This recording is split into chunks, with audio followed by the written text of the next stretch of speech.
DFM 98 de la bande FM, un au-delà du miroir. Ce soir, assez de l'autre côté du miroir, sûrement, nous allons passer 1 heure avec Peter Knight sur le dossier secret des envahisseurs, le numéro 2, avec une préface bilingue de l'acteur Roy Thines ou David Vincent.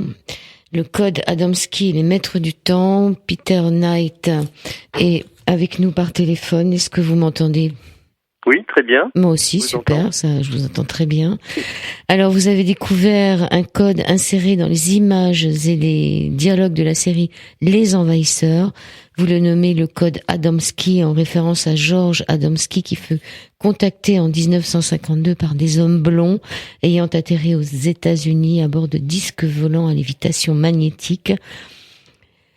Voilà. Donc vous décryptez tous ces histoires d'envahisseurs. On peut peut-être rappeler un peu qui est Adamski. Hein.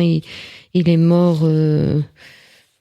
Eh bien, il est mort d'une crise cardiaque et après avoir justement filmé un de ces vaisseaux spatiaux de type vril allemand en fait, parce que faut pas croire que c'est vénusien tout ça. Donc je pense qu'il s'agissait d'un complot parce qu'il tenait une loge secrète, une loge tibétaine, la loge royale du Tibet, et je pense qu'il y a eu infiltration puisque les nazis, dès les années 1920 à Berlin, ont ouvert des loges secrètes tibétaines. Et donc je pense qu'ils ont d'ailleurs influencé l'humanité culturellement parlant, les nazis, et en arrière-plan, ils ont infiltré toutes les religions, hein, que ce soit la religion mahométane, enfin la religion juive, ils ont infiltré toutes les religions, la religion catholique, etc. Et grâce à leur ésotérisme de l'Annenerbe, une section de la recherche de tout ce qui sont les légendes et les mythes anciens, et donc George Adamski, à mon avis, a un peu trop rêvé puisque son confrère Howard Menger, qui lui aussi a vu ces hommes blonds, lui nous a averti d'un danger concernant une invasion secrète et une sorte d'asservissement par télémentalité de toute l'humanité par des êtres qui posséderaient des disques volants et asserviraient toute l'humanité, un peuple souterrain et un peuple de Mars mystérieusement parlant, dont le capitaine Kay parle maintenant à l'heure actuelle, où il aurait effectivement fait partie d'un programme Star Wars et aurait été sur Mars. Alors ça, on peut en parler comme on veut, parce que de toute façon, j'ai trouvé des traces de quelque chose, des restes comme un peu des chercheurs comme Richard Hoagland, David Percy et d'autres chercheurs qui disent qu'il y a eu des races sur Mars en fait. Et moi je pense que comme le professeur Opic l'a dit à Paris Match dans les années 50, qu'il existe en ce moment même une race sur Mars. Alors, donc, Adamski, c'est 1891-1965, donc il est mort 74 ans, un truc comme ça, donc c'est le bel âge. On trouve encore en édition française chez J'ai lu, on trouve encore ces livres. Et alors, comment vous avez réussi à faire le parallèle entre les envahisseurs et ce code Adamski ? Eh bien, parce que j'ai moi-même, à 3 heures du matin, avec 2 amis, été témoin du vol d'un disque volant au-dessus de ma voiture, comme on voit dans le pré-générique de la série, ce même disque volant qu'on voit dans Les Envahisseurs. Et j'ai fait un lien étrange parce que quelques années après, j'ai vu dans la série Les Envahisseurs ce que moi j'ai vu donc réellement. Comme David Vincent, je connaissais depuis que j'étais petit cette série, mais je n'avais pas eu d'impact à partir du moment où j'ai moi-même observé un engin dans les gorges du Tarn en pleine nuit à 3 heures du matin. David Vincent, c'est à 81. Alors justement, que moi aussi, j'étais sur une route de campagne. J'avais même moi-même pris un raccourci et je m'étais complètement... je me suis planté dans un petit chemin de campagne où j'ai abouti avec... il y avait un petit mur et derrière, il y avait avait un camping. Mes amis voulaient faire le mur pour aller planter d'une manière illicite un peu leur tente pour pas payer. En fait, moi, je réfléchissais, et c'est là qu'on a vu qu'est apparu un grand vaisseau spatial au-dessus de, et c'était complètement incroyable à regarder. C'était comme du diamant. La coupole supérieure tournait sur elle-même, comme on voit un peu les lumières qui tournent dans celle de David Vincent. On voit les tourner pareil dans le même sens d'ailleurs. On voit des lumières sur le sommet de la soucoupe qui tournent dans un sens. Donc en fait, Andrew McIntyre est très au courant de tout ça, et comme il était pilote de bombardier, le réalisateur Andrew McIntyre, qui a fait la série et qui a dit sur les plateaux à Roy Kinnos et il avait été suivi par des grands disques volants de couleur sombre. J'ai tout de suite fait une analyse particulière, ça m'a complètement travaillé l'esprit, et moi aussi, comme David Vincent, tout s'est éparpillé morceau par morceau. Moi, exactement comme le dit David Vincent, j'ai su que on était surveillé, qu'il y avait quelqu'un qui était là, et j'ai senti que de toutes les façons c'était sur la Terre, et que des gens possèdent une super technologie, et c'est là où un jour, j'ai vu chez des amis, on était dans une grande propriété, je regardais la série, et tout à coup, ça j'ai fait vu tilt. ce code. Oui, ça a fait tilt. Voilà, j'ai vu le code, carrément le code dès le début. Madame Adams, elle dit que son mari, donc elle s'appelle Madame Adams, des 5 premières lettres du nom d'Adamski, et elle dit que son mari est mort d'une crise cardiaque, Adamski est mort d'une crise cardiaque. Et là, j'ai tout vu, je ne sais pas, ça s'est ouvert dans mon esprit, et les êtres aux petits doigts raides, quand on voit maintenant le baron Guillaume Dupuytren qui a soigné des centaines de Nordiques qui sont des descendants de la pure lignée viking, et qui ont les doigts qui s'écartent, se raidit, comme ceux des envahisseurs. Vous voyez les photos des hôpitaux, c'est exactement les doigts des envahisseurs de la série. Oui, mais enfin, la maladie du Dupuytren, c'est simplement parce que les tendons se rétrécissent. Non, mais c'est pas ça du tout. C'est pas ça du tout. C'est absolument pas du tout ça. Il faut que vous sachiez que, en réalité, tous les membres de la pure lignée viking sont atteints d'une maladie génétique inconnue. Et moi j'ai vendu à plusieurs de plusieurs personnes, parce que c'est pas banal du tout. Le baron Guillaume Dupuytren dit que ça n'atteint que ceux qui ont les yeux bleus de pure lignée viking arienne, et ils ont cette maladie génétique inconnue. Or, David Vincent dit on reconnaît les pilotes de ces disques volants à la mutation de l'auriculaire, et c'est bien cette mutation de l'auriculaire qui arrive à ceux. Ils ne savent pas du tout ce que c'est. C'est complètement inconnu. C'est exactement comme dans les envahisseurs. Donc, quand vous voyez, c'est impressionnant de voir les mains aux petits doigts raides.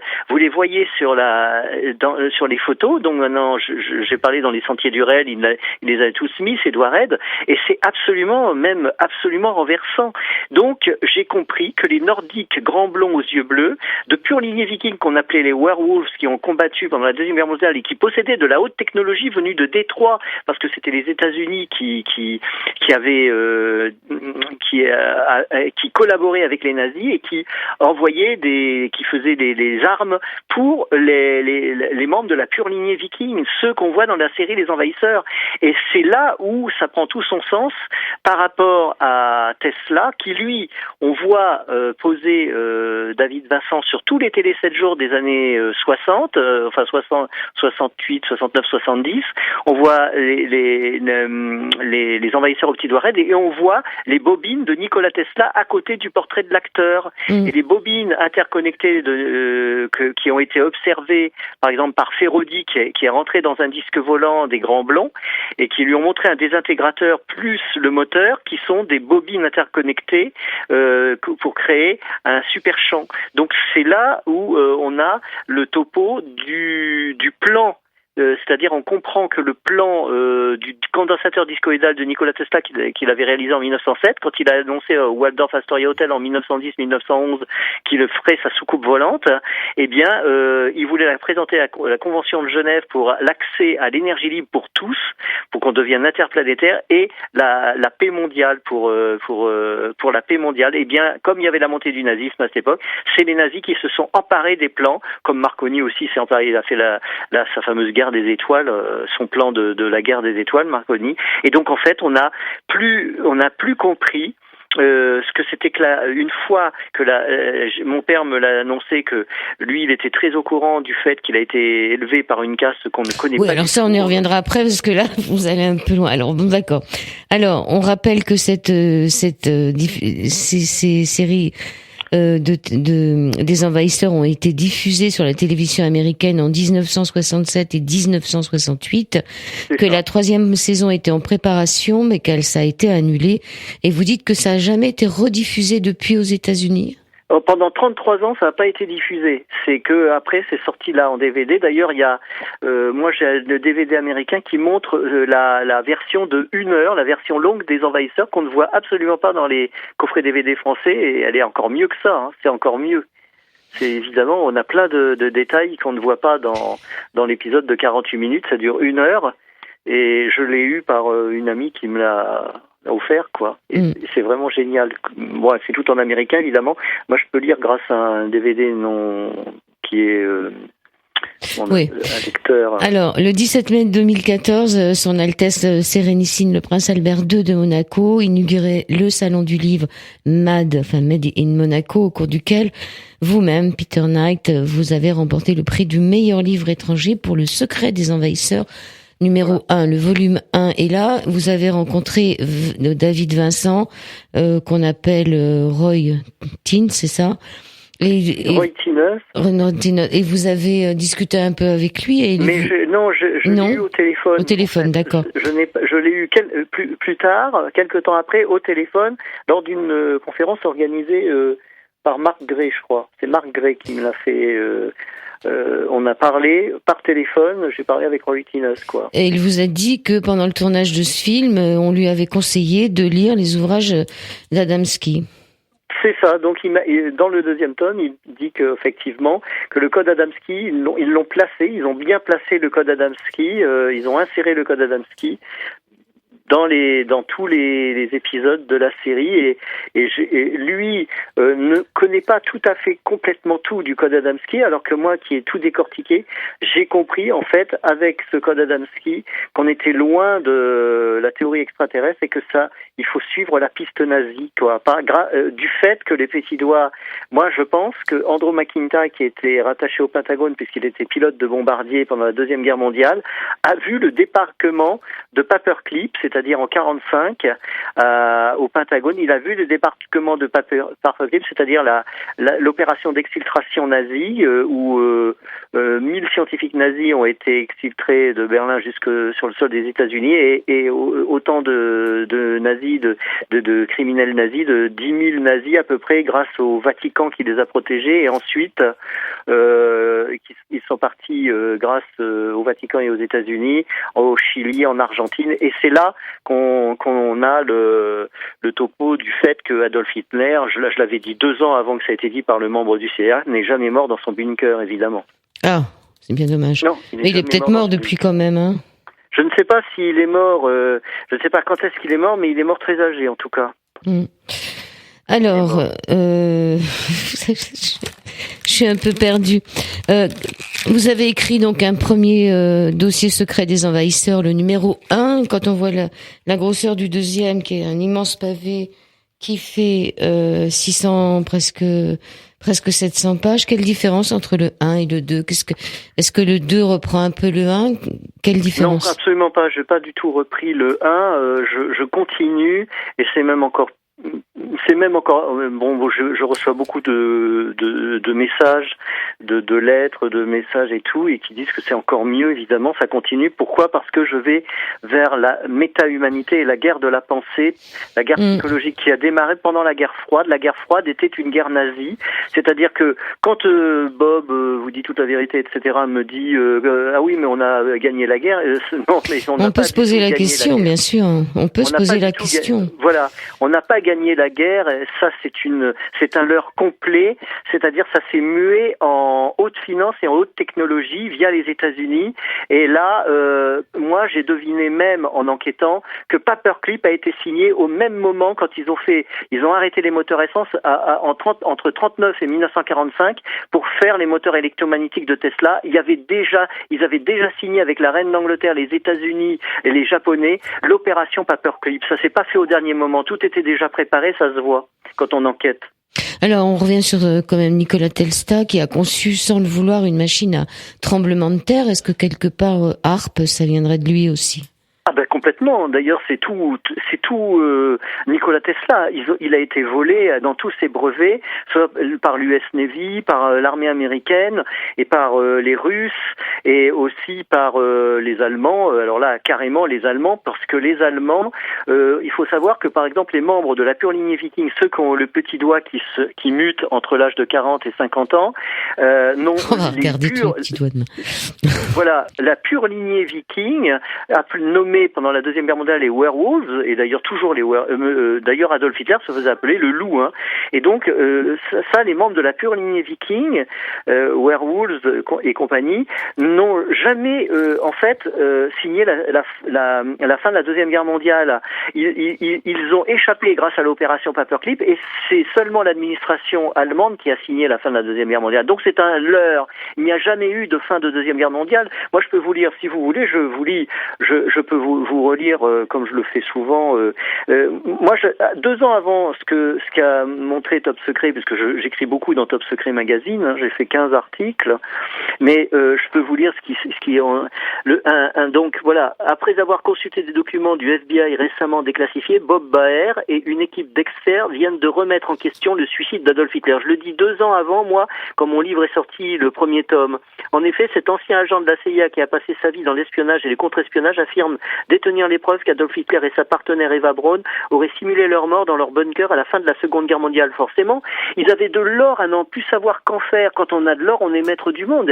Et il y a une infirmière qui l'a vu partir 15 jours avant dans un immense sous-marin. C'est ces fameux sous-marins Pallas dont on parle avoir vu et filmé en Antarctique. Donc c'est ça qui s'est passé. Je vous lis la suite. Bob Baer affirme que le couple s'est ensuite enfui vers Tenerife en sous-marin, ça confirme, avant de rejoindre définitivement l'Argentine. Le récit que le gouvernement nous donne est un mensonge. Si on se base sur les archives du FBI, il faut ouvrir une enquête. Nous sommes en train d'analyser l'histoire, il faut continuer à approfondir cette affaire, a déclaré Bob Baer. Ses recherches ont débuté avec une analyse de 700 pages d'informations déclassifiées, puis il est tombé sur un document affirmant que l'armée américaine avait été incapable de localiser le corps du Führer. C'est vrai, à la fin de la Seconde Guerre mondiale, il y a des gradés de l'armée sont arrivés au Patagone en disant ça. Ils n'avaient pas localisé le corps d'Adolf. Donc tout ça, ça a été une histoire. On dit que c'était vendu, cette histoire de dire que c'était Adolf Hitler s'est suicidé en son bunker pour fabriquer pour qu'il y ait une espèce de petite morale. En fait, c'était Rockefeller qui aurait vendu cette histoire, affirme Van Helsing. Mais sans doute qu'il a raison de toutes les façons. Hein. Bon, alors c'est pas le dossier secret des envahisseurs, ça on va revenir dessus. Alors bon, finalement dans ce livre, vous ne parlez pas que des envahisseurs, enfin que du film, enfin de la série des envahisseurs, mais de plein de BD, de films. Oui, parce que voilà, dans le premier, vous avez tous les codes, le code secret des envahisseurs dans tout le premier où je décortique chaque épisode comme étant effectivement d'obédience nazie, c'est-à-dire tout ce qui est en arrière-plan, le code à travers Hollywood et le code Adamski, c'est quelque chose qui concerne tout ce qui est la structure même d'obédience nazie. Ensuite, j'ai découvert les bandes dessinées de super-héros, comme par exemple les bandes dessinées de Stan Lee, et Stan Lee qui est un Allemand qui s'appelle Stanley Lieber, et qui semblait forcément être au courant d'énormément de choses au niveau des nazis, notamment dans sa bande dessinée Les 4 Fantastiques en 1963. Il dit que Adolf Hitler est toujours vivant et a fait un rayon de la haine qui ricoche sur la Lune et justement cette arme existe d'une certaine manière. Je ne dis pas que le rayon de la haine puisse exister, puisque c'est à travers HAARP qu'on a ça, puisqu'ils peuvent changer les états d'esprit des gens grâce à HAARP et créer des guerres, par exemple en Irak et tout ça, et créer la haine. C'est vrai, les armes HAARP peuvent faire ça. Seulement, ce qui m'a étonné dans cette bande dessinée, c'est qu'il a un canon laser qu'il projette sur la Lune, qui est renvoyé sur Terre et qui projette ce rayon de la haine. Or, moi, j'ai été en contact avec un agent de liaison, agent secret de la NASA, si vous voulez, qui était un de mes amis, qui avait un ranch et qui avait reçu une arme dans son ranch, très sophistiquée, je l'ai vu. Hein. C'est la même que tient David Vincent dans ses mains, mais un canot court, par contre, et qui est exactement la même que j'ai vue chez Jacques Weber, et qui faisait peut-être 3,50 m, 4 mètres de long. Et David Vincent intéressant, c'est un canon qui peut faire 1 mètre de long. Et ce canon, il a des spires à l'intérieur, il y a du verre, du métal, un peu de l'acier, etc. Et c'est exactement ce que j'ai vu. Alors j'ai été étonné d'ailleurs de le voir dans Les Envahisseurs. Bon, moi je me suis dit, ça c'est vrai, de toutes les façons, ce qu'on nous montre dans la série Les Envahisseurs, ça fait partie de la guerre froide, c'est vrai. Et effectivement, le canon laser, il en parle. Alors je peux vous lire quelque chose d'incroyable. Est-ce que vous vous souvenez, dans un des épisodes des Envahisseurs, où on voit dans le mur de cristal un homme qui brûle, c'est-à-dire il brûle à bord d'un fourgon. Donc ça m'interpelle dans le sens de que toute cette technologie ultra sophistiquée des champs magnétiques, des canons laser existe réellement, mais on la voit dans Les Envahisseurs et on croit que c'est de la science-fiction. Et justement, dans l'épisode, dans cet épisode-là, on voit un homme. Donc, ce qui m'a interpellé là-dedans, c'est que il existe réellement une telle invention décrite par Guy Breton et Louis Powell dans leur livre Histoire magique de l'histoire de France, tome 2, de 1977, page 360. Guy Breton et Louis Powell racontent que des gens désintégrés auraient été atteints par des rayons comparables au laser. Ils expliquent qu'il faudrait penser que ce rayon aurait existé dès 1860, lorsque la comtesse Cornelia a été réduite en cendres. Eh bien, c'est vrai. J'ai découvert comme ça par hasard quasiment, avant de lire Breton et Powell, donc mes propres indications m'ont permis de découvrir qu'aux environs de 1860, John Ernst Worrell Kelly, donc lui il a vécu entre 1837 à 1898, élabora son canon laser sonique désintégrant toute matière. En 1887, dans un laboratoire de Philadelphie, Kelly désintégra en quelques secondes des blocs de quartz aurifère en contact avec une petite machine qu'il tenait à la main. Chaque bloc, ainsi touché, tombait en poussière impalpable au milieu de laquelle des parcelles d'or se distinguaient facilement. Donc, il dit que on peut donc avancer qu'un consortium vraisemblablement composé de membres de la pure lignée viking possède depuis cette période donc une telle arme qu'ils auraient testée clandestinement sur des êtres vivants. D'ailleurs, Powell et Breton ajoutent que ce rayon serait actuellement aux mains de mystérieux criminels dont le but nous échappe. Alors, je parle de ça parce que dans le livre premier, vous l'avez pas vu, je mets cette désintégration qu'on voit de l'homme qui sort de son fourgon. Or, il se désintègre lors d'un accident, il va dans un fossé. Eh bien, c'est arrivé réellement en 1958. Un homme, donc je me rappelle plus comment près d'Upton by Chester, un homme tombe dans un fossé avec son fourgon et se désintègre. Et c'est réellement arrivé. On va faire une pause musicale, parce que ça fait presque déjà 25. Donc on se retrouve dans 1 minute 20. On va remettre le générique des Envahisseurs et écoutez-le bien, auditeurs, auditrices. Vous avez tout dedans.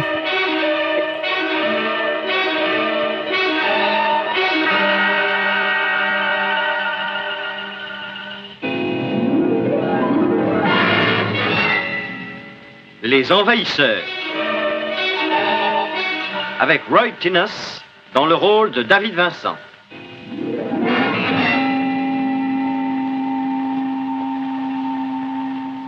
Les Envahisseurs, des êtres étranges venus d'une autre planète.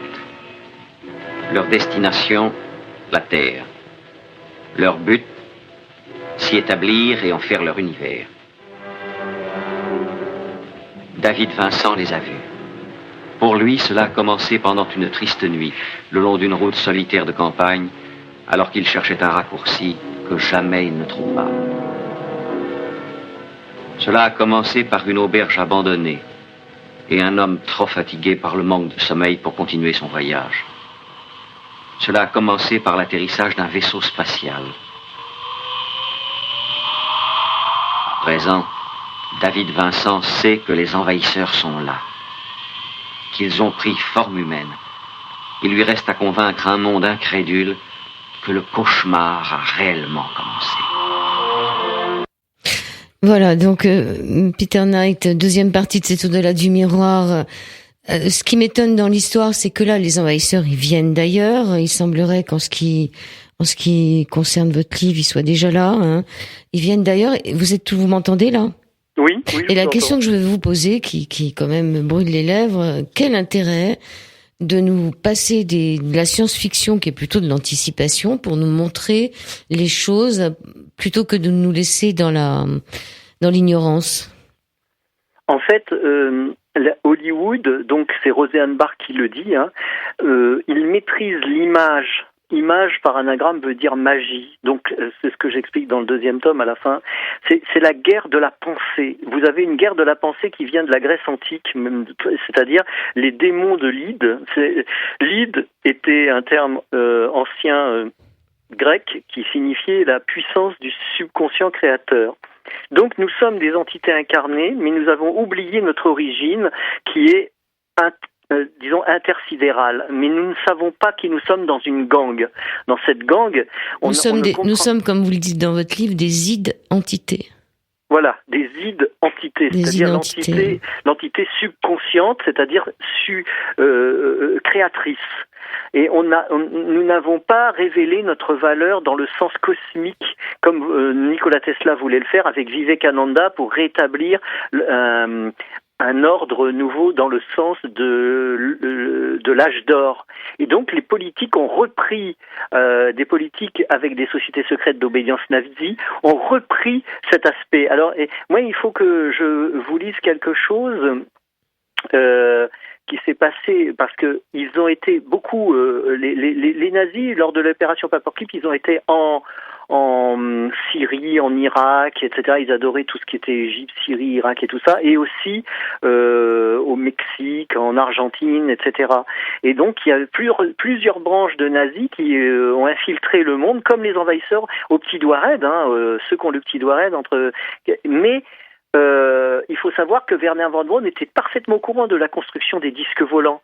Donc j'ai compris qu'il y avait un lien entre Werner von Braun, que maintenant on dit qu'il était sur le site du crash de Roswell, et parce qu'il y avait des essais.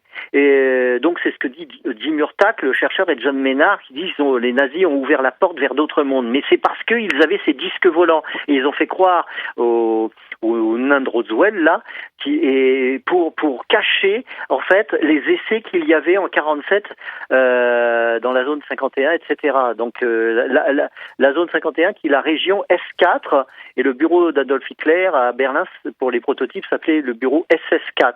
Donc je pense qu'ils se sont implantés partout et ils se sont infiltrés dans tous les domaines de la société pour faire des bandes dessinées. Donc ceux qui faisaient partie de la Grande Loge du Vril, comme par exemple on prend l'exemple de Flash Gordon, tout Flash Gordon ressemble. C'est un grand blond aux yeux bleus avec des bottes, un pendant aux jaunes purs comme les nazis, etc. Et un petit doigt raide.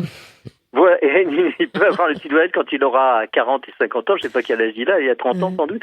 Et en fait, on est infiltré par l'imaginaire de la Grande Loge du Vril. Et d'ailleurs, sur une photo que j'ai donnée dans une de mes conférences, on voit un dessin de la revue La Grande Loge du Vril, et c'est Flash Gordon carrément. Il a le soleil sur la poitrine, comme Flash Gordon, comme les Vikings, etc. Et on voit bien que Alex Raymond, qui a créé Flash Gordon en 1930, était avec cette société secrète et de la Grande Loge du Vril. Il connaissait tout. On voit les soucoupes qui tournent sur elles-mêmes, des immeubles qui ressemblent au gratte-ciel de l'Atlantide. Enfin, c'est adamantin. Enfin, c'est beau. Et en fait, tout ça, c'est leur imaginaire qu'ils ont mis dans cette société. Ils se reconnaissent comme ça entre eux. Donc l'imaginaire, c'est Andrew McIntyre a mis, parce que on voyait qu'il avait les documents de ces disques allemands, et il a fait une série,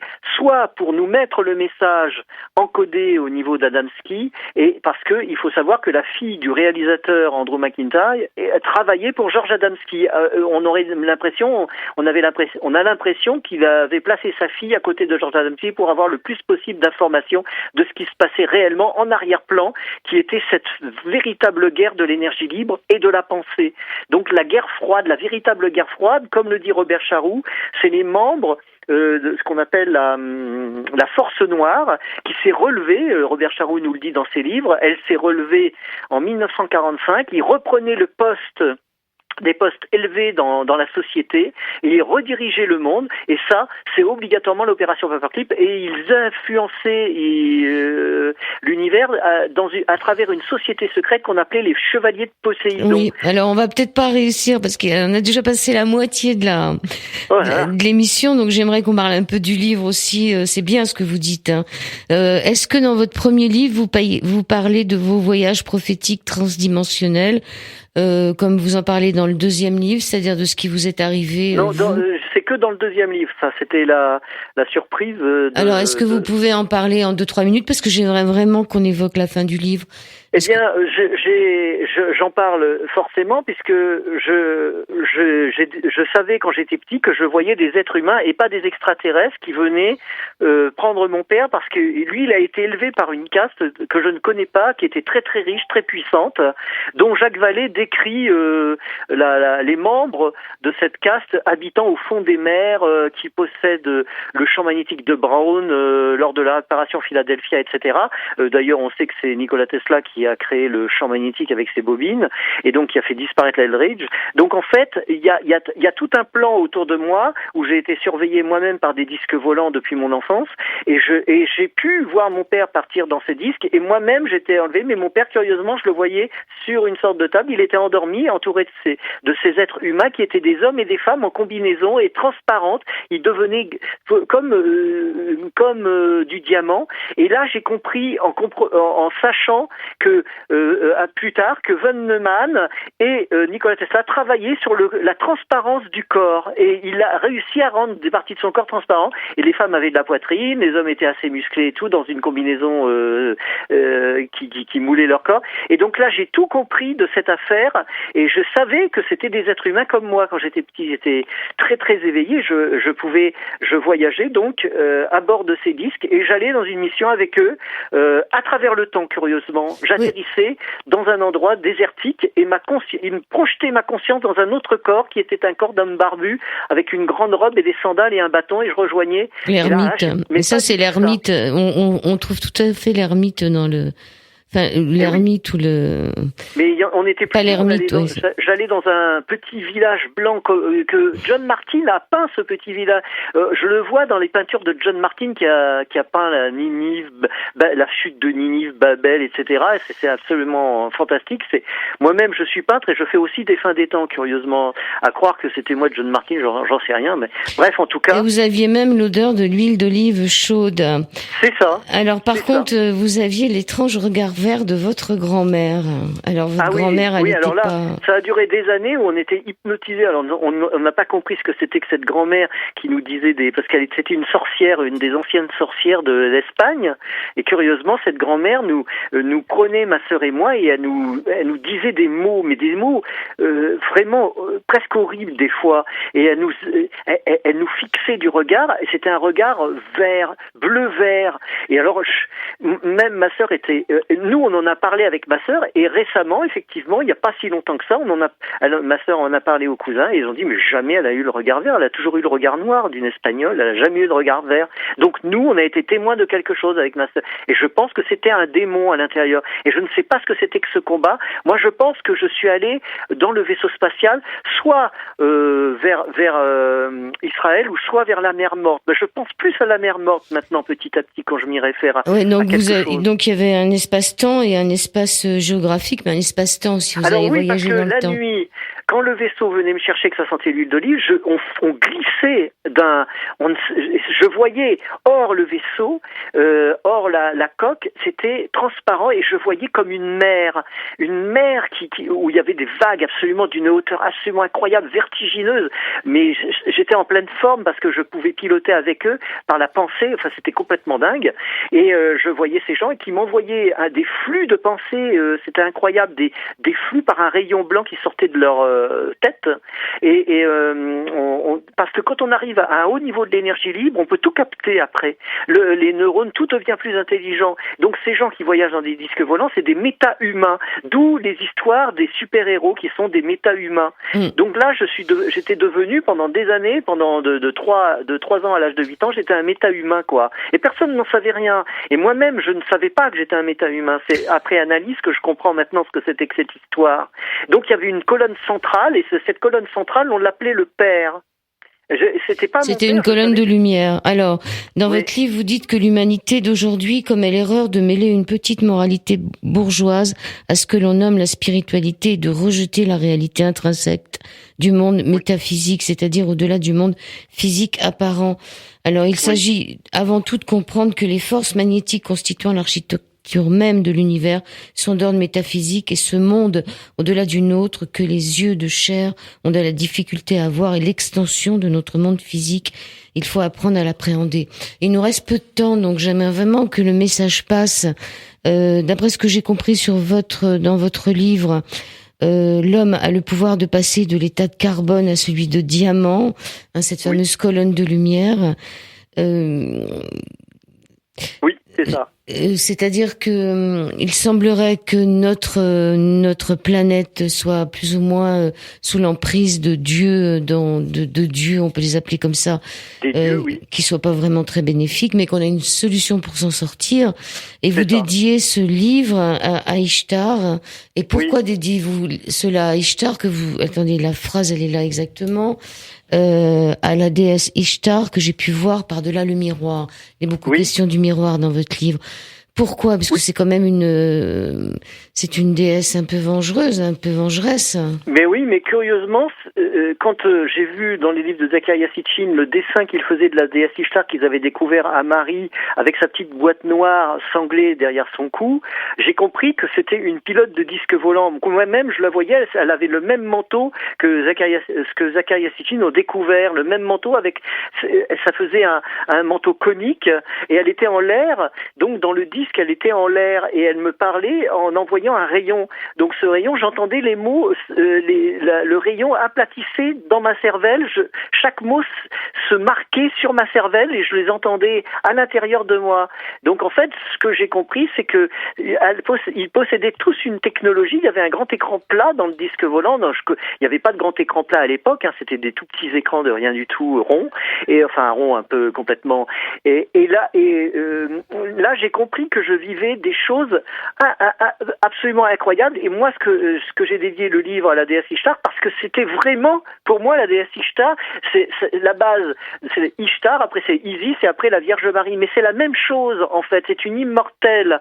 Il y a, comme Enoch qui était devenu un immortel, il faut savoir que le Vatican sait qu'il y a des immortels parmi nous, et ça les gêne de parler. C'est pour ça que c'est devenu apocryphe, le livre d'Enoch. Parce qu'ils ne veulent pas dire que, il peut y avoir des pères, des mères, parce qu'il était père, il avait une famille, Enoch, il était comme un prophète quand il parlait, et ensuite il a quitté, il est parti avec son corps hors de son lit, il est parti avec son corps. On dit qu'il est allé au Septentrion, je ne sais quoi. C'était une station de force et d'émission décrite par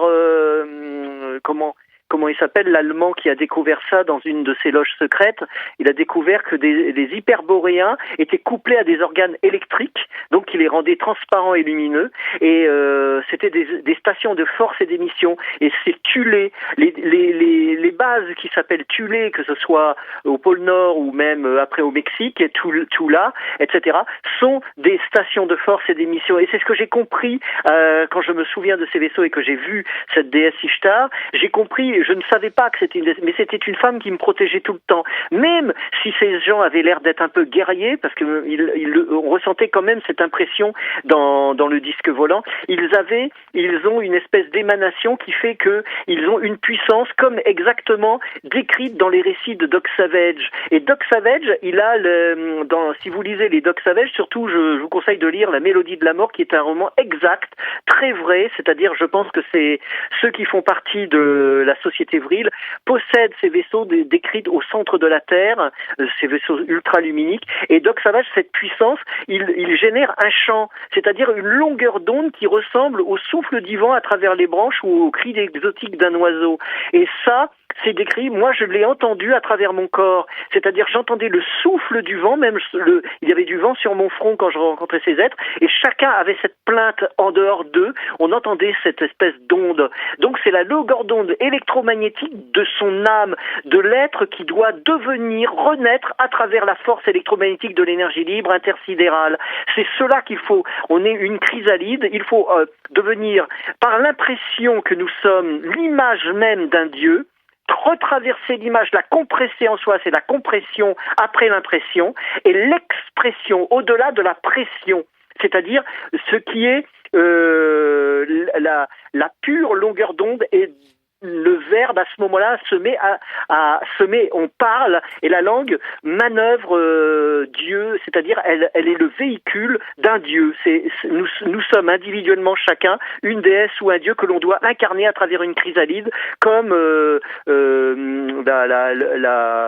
la chenille va devenir par compression une puissance intérieure, un papillon sur le plan physique ou une graine qui va imploser et va devenir un gigantesque arbre qui va donner ses fruits dans la bonne terre, évidemment. Okay. Et c'est pareil pour un morceau de carbone qui va devenir par super compression un diamant qui veut dire Dieu amant, c'est-à-dire Dieu qui attire par aimantation l'énergie libre depuis l'intérieur de soi, depuis un micro-monde situé en soi, jusque dans les émanations extérieures de ce monde magnétique qu'on ne voit pas. Ok, alors un homme a autrefois approché la vérité en rencontrant des êtres étranges situés de l'autre côté d'un mystérieux miroir. C'est le miroir qui est conservé au British Museum, le miroir de John Dee. John Dee, oui. Qu'est-ce qu'il a vu dans ce miroir ?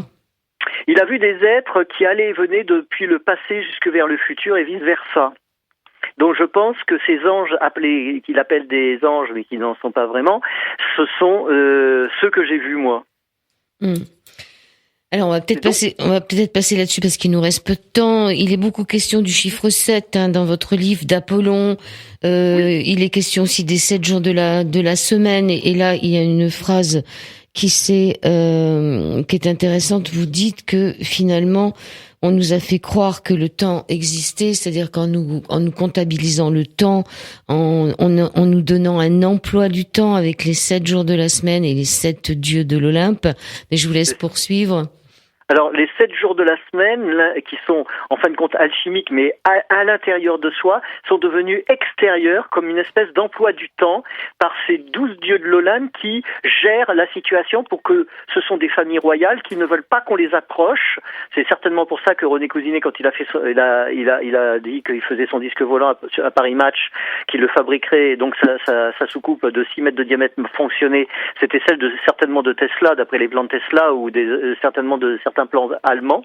Et donc ensuite, il dit qu'il va faire le disque en 9 mois. On l'a trouvé assassiné en 5 mois parce qu'on n'a pas le droit d'approcher ces dieux à l'extérieur, ces dieux qui gèrent le système solaire par une sorte de ce que j'appelle l'union une sorte de confédération des planètes unies, mais au-delà de l'ONU, c'est-à-dire c'est l'OMU, c'est-à-dire l'Organisation des Mondes Unis, mais politique, c'est-à-dire nazi. C'est ceux qui ont volé les plans de Tesla qui sont des imposteurs. Donc il y a les vrais dieux, c'est-à-dire ceux qui essayent de contre-attaquer ça, comme Howard Munger le dit dans son livre. Deux pilotes d'OVNI lui a dit, vous savez, Howard, on doit vous dire qu'il y a des imposteurs spatiaux, qui gèrent le monde depuis la nuit des temps, qui sont à peu près semblables aux mythiques démons. Donc moi je pense que c'est ça, c'est-à-dire moi je dirais que c'est des anciens nazis atlantes. Voilà, utilisez le mot Atlante parce que ça va peut-être pas trop plaire. Bon, oui, mais de toute façon, il faut le dire, il y a eu une force obscure à la fin de l'Atlantide qui a détruit les continents, quoi. Et là, maintenant, ils vont recommencer, ils sont en train de recommencer cette histoire parce que l'élite ne veut pas, ils veulent des esclaves, ils ne veulent pas qu'on ressuscite à travers notre propre chrysalide, qu'on ressuscite le Dieu ancien en soi. Ils ne le veulent pas, ça. Donc, ils essayent de capter notre pensée avec des machines pour nous empêcher d'ascensionner, intérieurement. Donc c'est de ça qu'il s'agit. Mais de quoi parlait-on juste avant ? Parce que en même temps, je suis en train de préparer. Je sais pas parce qu'en même temps, je suis un temps d'avance en train de préparer ma prochaine question. Donc, je vais vous la poser. De nombreux prophètes, des saints et aussi des chercheurs comme Kelly Tesla, avait compris que l'homme devait s'élever au stade supra-humain sans passer par l'argent. Le véritable salaire est de recevoir à travers son corps l'énergie des étoiles. J'aime bien cette phrase. Les gouvernants de ce monde cherchent à nous dominer par la puissance de l'argent pour nous détourner de la technologie à énergie libre que se réserve une élite de dieux et leurs collaborateurs. On est en plein dedans en ce moment, hein. La finance, elle est là. Alors, comment faire pour se brancher à l'énergie des étoiles, parce qu'il nous reste peu de temps et que je voulais arriver là-dessus? Eh bien voilà, il faut découvrir que l'imaginaire, comme je disais, image veut dire magie, l'imaginaire est le fondement même de la réalité. Il n'y a pas de réalité comme on peut le penser. L'univers est une pensée. Donc déjà, l'univers est une pensée. Il faut comprendre que la galaxie, tout ce qui est l'univers, est notre pensée. C'est la pensée. C'est celle on arrive au plus haut stade, qui n'est plus la matière, mais la pensée. Et quand il y a projection de matière, c'est là que naissent les molécules et les atomes. Donc les revues actuellement dans le monde, on nous mentent complètement, les scientifiques, etc.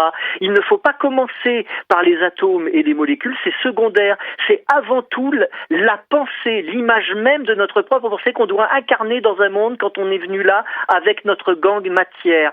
Il y a effet atomique et moléculaire et cellulaire, mais ça c'est le secondaire. En premier, c'est ce que l'on porte au plus haut niveau dans l'inspire, qui est la pensée, le souffle qui va vers le haut et qui se suspend vers le haut. Et là, on a la forme de la pensée que l'on veut incarner. Et c'est cela que l'on doit incarner à tout prix. C'est-à-dire, on doit vivre notre rêve et non pas rêver notre vie. Voilà. Alors, il est primordial de ne pas confondre l'astral avec l'éther. L'astral représente le monde en état spectral de non-incarnation et l'éther est le domaine surélevé de la création physique permettant l'incarnation au niveau méta-humain jusqu'aux sphères cristallines.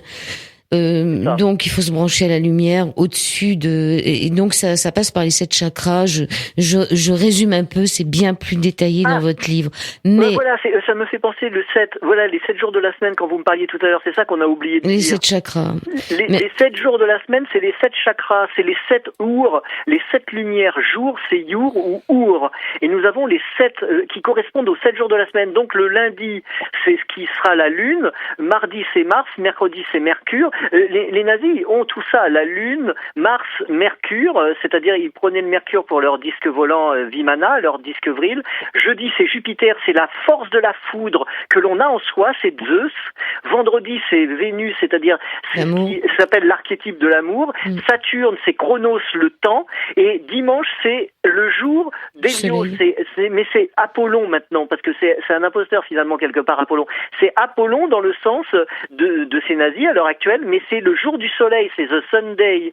Donc en fait, sans le temps à l'intérieur de soi, c'est l'alchimie pour en 7 jours se recréer. Et c'est dans la chrysalide. Et cette chrysalide, c'est 3 fois 7 pour devenir 1. C'est-à-dire c'est une tri-unité. Et donc tout ce qui est le passé, le présent, l'ombre, la lumière, au niveau conceptuel, c'est le mortel, l'immortel, et la créature et le créateur. Et ces deux affinios semblants opposés, on les rassemble pour devenir une troisième chose.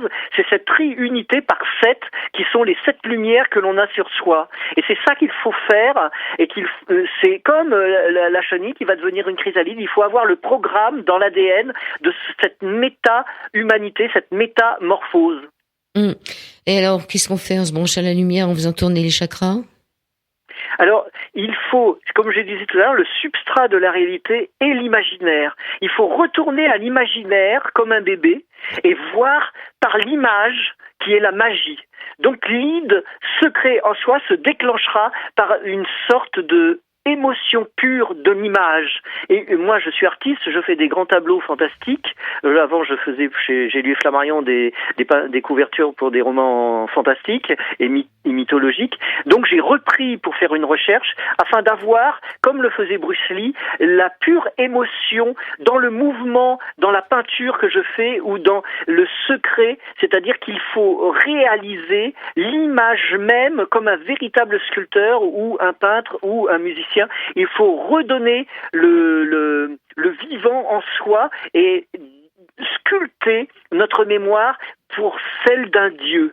C'est-à-dire que là, on redonne le change de créature, on passe au créateur. C'est-à-dire reconnaître, dire ici dans ce monde de poussière que ce qui est l'image est au-delà de la poussière des mondes pour régénérer la matière. C'est cela, comme je disais avant, c'est l'image plus importante que la molécule ou l'atome qui est secondaire, puisque c'est la projection de la matière qui fait qu'il y a l'atome et la molécule. Alors, Hollywood crée des films pour embrouiller notre idée, I majuscule, D majuscule, secret, capable de libérer des images magiques, vous venez de le dire, matérialisant dans l'éther des portails multidimensionnels, s'ouvrant sur le seuil des éternités perdues. La nuit, nous vivons une deuxième vie et ceci n'est pas un rêve. Il s'agit bien de la réalité ou plus précisément d'une autre réalité sans qu'on s'en aperçoive vraiment. En conclusion, le dormeur doit se réveiller afin de connecter le rêve et la réalité. Ceci est la représentation de l'ultime programme d'incarnation permettant, contre toute organisation pervertie, de modifier par la pensée la trame de cette réalité tridimensionnelle et qui maîtrise le rêve éveillé dirige le monde endormi. J'aime bien cette phrase-là. Bon, alors c'est un gros bouquin qui parle des envahisseurs, mais qui parle aussi, comme il serait déjà là, de la manière de ne pas se laisser envahir. C'est sûr qu'il y a beaucoup de choses qui nous parlent en quatrième de couverture, puisque on se demande... non seulement l'invasion a déjà commencé, mais maintenant elle est pleine et entière. Les membres de cette organisation voyagent actuellement à bord de vaisseaux dans tout le système solaire et probablement au-delà. Et comme vous le dites, on serait quand même... on n'est pas sur une terre où tout va bien pour l'instant, dans le meilleur des mondes possibles, donc on peut se poser des questions. Et d'ailleurs, là, je vais sortir un roman, donc je le dis à tous les gens, ça s'appelle, donc il y a déjà des gens, ça intéresse, c'est Les Envahisseurs, c'est le roman qui est la synthèse des deux livres que j'ai écrits, qui c'était comme Roy Tines, l'acteur, m'avait demandé de faire un scénario, mais moi je ne suis pas, c'est trop basique un scénario, j'ai préféré faire quelque chose de plus large, de plus grand, donc en fait, j'ai fait les Envahisseurs, les pions humains du jeu d'échecs de Mars. Et donc c'est une très belle couverture en plus parce que c'est un ami bodybuilder qui a posé. On voit qu'il est sur Mars, ça c'est étrange. Et donc là, j'ai dit quelque chose. Je l'ai su qu'à la fin. En fait, j'ai une connaissance a approché une société secrète il y a 30 ans et elle a eu les papiers de la société secrète qui préparait des corps synthétique pour télécharger une conscience humaine à l'intérieur. Il disait qu'à l'époque, il y a 30 ans de ça, ils n'étaient pas prêts. Et maintenant, là, cette personne m'a dit qu'ils sont prêts. Et curieusement, ils offrent l'immortalité relative à l'élite en allant dans ces corps. Et curieusement, Google vend ça actuellement. D'ailleurs, ça a été dit, je ne sais pas si c'est sur France Inter ou je ne sais quoi, c'est un ami qui m'a dit ça. En fait, la société secrète de cette connaissance que j'ai s'appelle Néotech. Et d'ailleurs, il ne faut pas trop échanger avec Néotech. C'est tout le transhumanisme. Voilà, alors ce transhumanisme, donc c'est pour ça qu'il ne faut pas mélanger transhumanisme et méta-humanité. La méta-humanité, c'est l'énergie naturelle en soi qui va changer, comme Bruce Lee ou n'importe des gens comme ça, puisque j'ai écrit 2 articles sur Bruce Lee, et même j'ai fait un livre, mais je dis que cette vision de la métamorphose en soi est naturelle, alors que c'est Google, et là, c'est carrément comme voulaient le faire les nazis, c'est-à-dire tout est artificiel. Donc là, c'est quelque chose de nocif pour notre humanité. Et d'ailleurs, il y a beaucoup de... Stephen Hawking parle de cette intelligence artificielle-là. Voilà, on va pas pouvoir continuer. Donc, le livre, Le dossier secret des envahisseurs 2, ou le 1, on le retrouve encore, le 1. Alors le 1, on le trouve en Fnac, et là, de toute façon, je crois que je vais être bientôt en Fnac grâce à quelqu'un qui est haut placé dans les Fnac, qui va me sortir mes livres en Fnac bientôt. Bon. Alors ils seront tous dans les Fnac bientôt. D'accord. Sinon, on vous contacte. Mais pour l'instant, c'est la Thunderville. Alors si je vous donne l'adresse, vous voulez que je vous donne l'adresse ? Ben c'est comme vous voulez, oui. L'adresse, qu'est-ce que c'est ? Alors est-ce que Thunderville. On écrit à Thundervril.